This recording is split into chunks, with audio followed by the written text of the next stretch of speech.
Hello guys, तो कैसे आप लोग। तो स्वागत है आप सभी का फिर से पोकेमॉन की एक और न्यू वीडियो में। काफ़ी टाइम बाद आ रहा हूँ, है ना।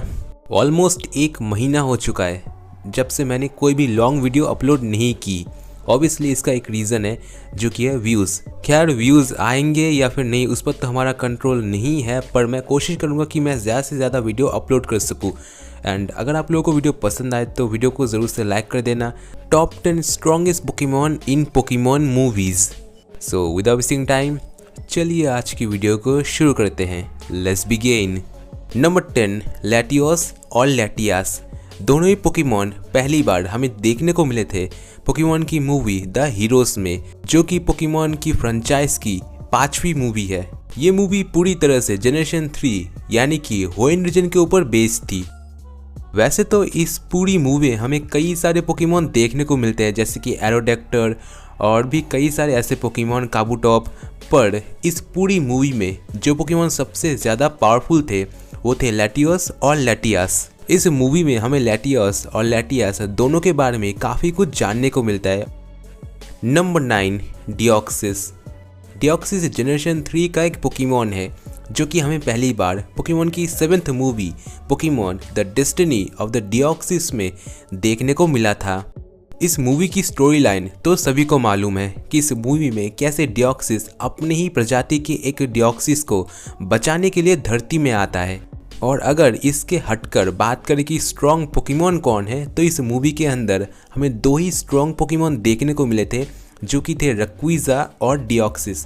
पर क्योंकि पूरी की पूरी मूवी डिओक्सिस के ऊपर बेस्ड थी तो इस मूवी के अंदर डिओक्सिस को ज़्यादा पावरफुल दिखाया गया और इसी वजह से इस मूवी के अंदर डिओक्सिस ही सबसे ज़्यादा पावरफुल है। Number 8 Zekrom and Reshiram. ये दोनों ही पोकेमॉन जनरेशन 5 यानी कि ब्लैक एंड वाइट से बिलोंग करते हैं। ये दोनों ही पोकेमॉन हमें पहली बार पोकेमॉन की movie black and white Victini and Reshiram and Zekrom में देखने को मिले थे। बेसिकली इस मूवी के अंदर कुछ बुरे लोग होते हैं जो कि ज़ैक्रोम और रेशिराम के पावर का इस्तेमाल गलत काम के लिए करना चाहते थे, पर विक्टिनी और ऐश और हमारे हीरोज़ मिलकर उन्हें फेल कर देते हैं। और अगर बात करें स्ट्रॉन्ग पोकेमॉन की तो इस मूवी के अंदर हमें विक्टिनी, रेशिराम, ज़ैक्रोम और भी कई सारे अलग अलग पोकेमॉन देखने को मिले थे। पर इनमें से जो पोकेमॉन सबसे ज़्यादा पावरफुल थे वो थे ज़ैक्रोम और रेशिराम। नंबर 7 वोल्केनियन। ये पोकेमॉन जनरेशन 6 से बिलोंग करता है जो कि कालोस लीग है और ये हमें पहली बार पोकेमॉन की movie the Volcanion and the mechanical marvel मार्वल में देखने को मिला था, जो कि पोकेमॉन फ्रेंचाइज की 19वीं मूवी है। बेसिकली इस मूवी के अंदर डियानसी होती है एक लेजेंडरी पोकेमॉन जिसे कि कुछ लोग चुराने की कोशिश करते हैं और वोल्केनियन का काम होता है उसकी सुरक्षा करना और इसी के अराउंड पूरी की पूरी मूवी घूमती है। और मूवी में हमें कई सारे पावरफुल पोकेमॉन देखने को मिलते हैं, स्पेशली मेगा डियानसी, वोल्केनियन और भी कई सारे पोकेमॉन। पर इस पूरी मूवी के अंदर जो पोकेमॉन सबसे ज़्यादा पावरफुल था वो था वोल्केनियन।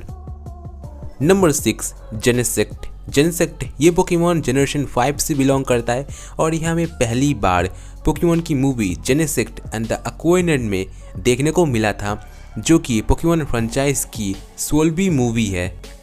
इस मूवी में हमें कुछ ऐसा देखने को मिलता है कि 20 लाख सालों पहले जो पोकेमॉन सो गए थे वो अभी इस टाइम पर जाग जाते हैं।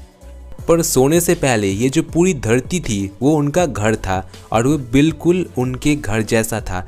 पर बाद में जब वो सोकर उठे तब इस पूरी धरती पे इंसानों का कब्जा हो चुका था, तो इसलिए वो इंसानों को मारकर अपनी जगह वापस से लेना चाहते थे और उन्हें रोकने के लिए आता है म्यूटू। और यही थी इस पूरी मूवी की स्टोरी लाइन।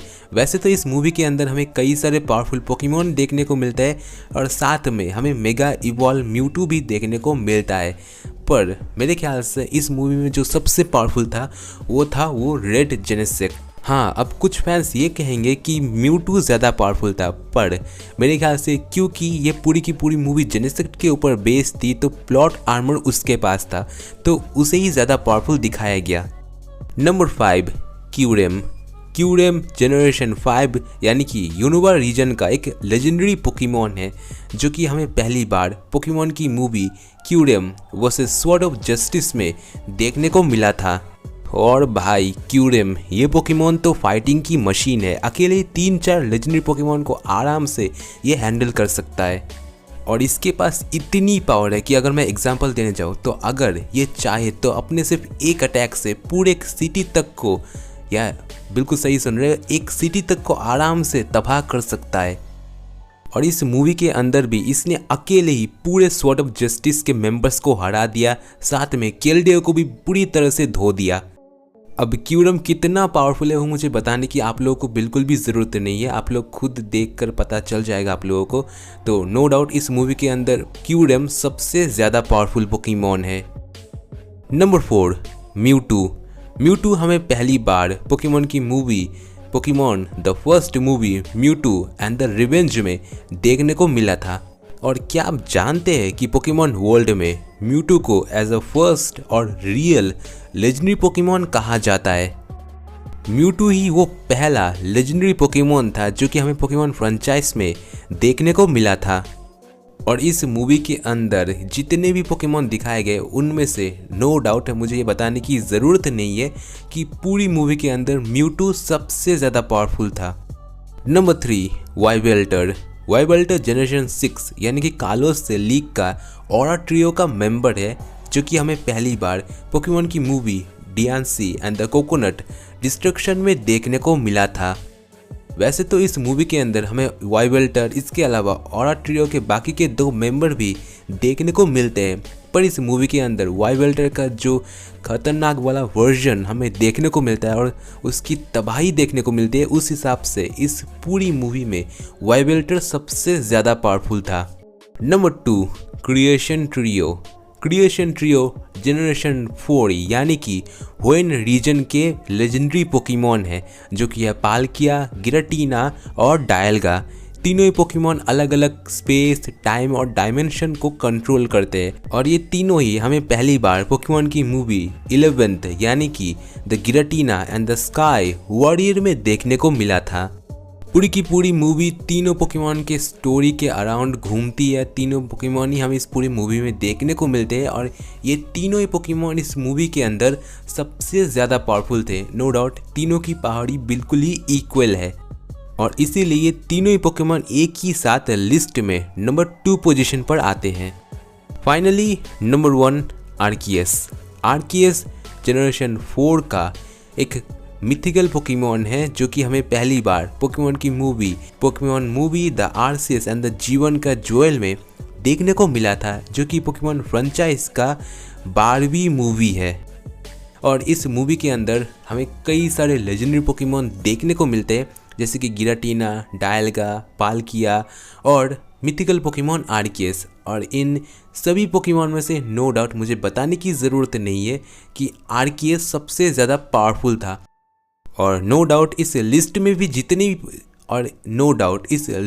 जितने भी पोकेमॉन हैं उनमें से भी आर्कियस सबसे ज़्यादा पावरफुल है और इसलिए वो आज की लिस्ट में नंबर 1 पर है।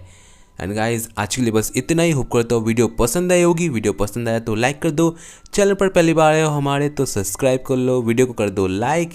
एंड मैं मिलता हूँ किसी नेक्स्ट 10 ऐसी ऑसम वाली वीडियो में। तब तक के लिए नमस्ते, खुदा हाफिज़, सागर प्रणाम।